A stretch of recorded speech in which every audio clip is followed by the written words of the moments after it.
Andito kami sa Dinosaur Museum ng Drumheller Valley. Sa Royal Tyrrell Museum. So, ayan, may mga dinosaurs nila. Ang Royal Tyrrell Museum ay kuha sa pangalan ni Joseph Burt Tyrrell.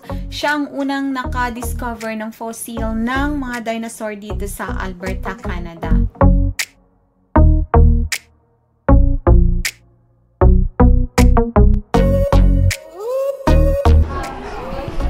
Kami yan sa ticket booth.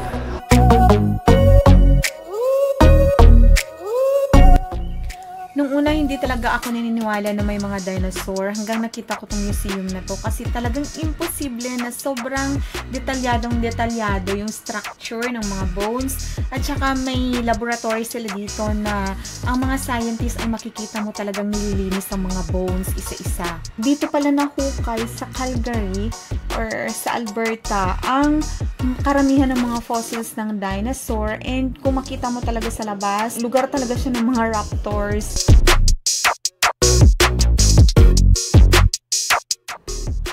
Ito naman ang evolution of human skull or the hominid skulls na tinatawag.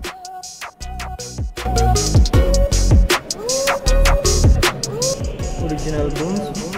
Kung makikita nyo po yan, 77 years na po yan, original bones ang nakalagay doon sa label. So, ibig sabihin talagang mga real na mga fossils talaga to na found out nila or nahukay nila.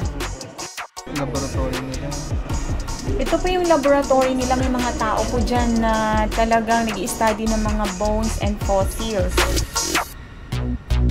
Dito naman po na side ay mga sea creatures, fossils ng mga laman dagat, like mga shells. Ammonite, 112 to 110 years.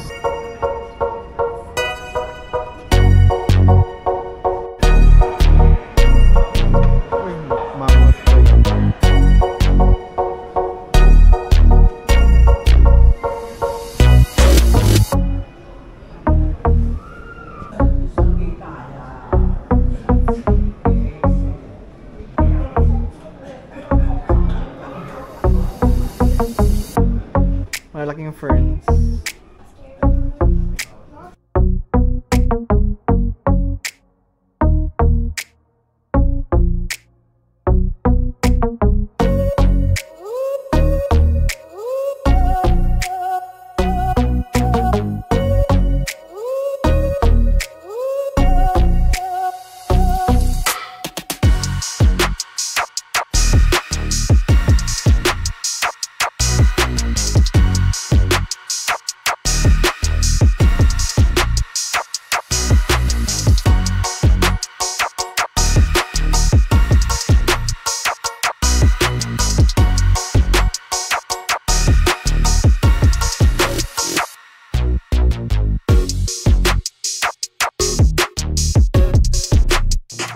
Kung makikita mo po, ang dami pala talagang iba't ibang klase ng mga dinosaurs na nabuhay nung unang panahon. While nag-iikot nga kami dito, parang feeling ko nostalgic, no? Kasi para bang iba yung feeling na nanginayang ako sa mga dinosaurs na nawala. Yung mga species nila ay hindi na natin nakikita sa mga panahon ngayon. Pero siguro maganda na rin yan dahil kung nandito sila sa mundo, very destructive siguro sila. Wala, hindi naman na. So yan, nakagastos kami kasi may ref magnet doon. Kahit saan kami pupunta ay talagang bumibili kami ng ref magnet para meron kaming remembrance. Dito lang nakita, ma. Diyan lang nakita. Dito lang yan. Dito lang daw nahukay yung mga fossils na yun sa area na to.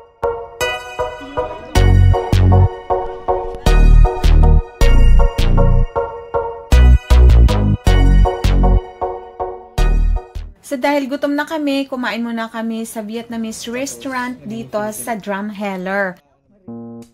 Ang nakakatuwa pa dito sa Canada, guys, kahit saang sulok ka pupunta dito sa Calgary or kahit saang parte ng Canada, ay may makikita ka talagang Pilipino.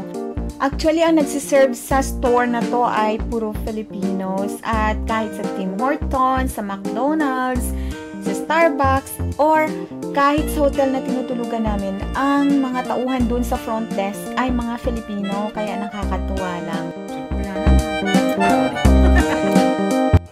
So, thank you sa panonood. Ang next namin na puntahan is Moraine Lake and Lake Louise. Ang ganda-ganda ng mga lakes doon at ang mga Rocky Mountains. So, makikita niyo po yan sa next video. Thank you so much. Please don't forget to subscribe and like this video, and also click the notification bell para makita niyo yung next ko na ma-upload. Thank you so much. God bless and have a good day.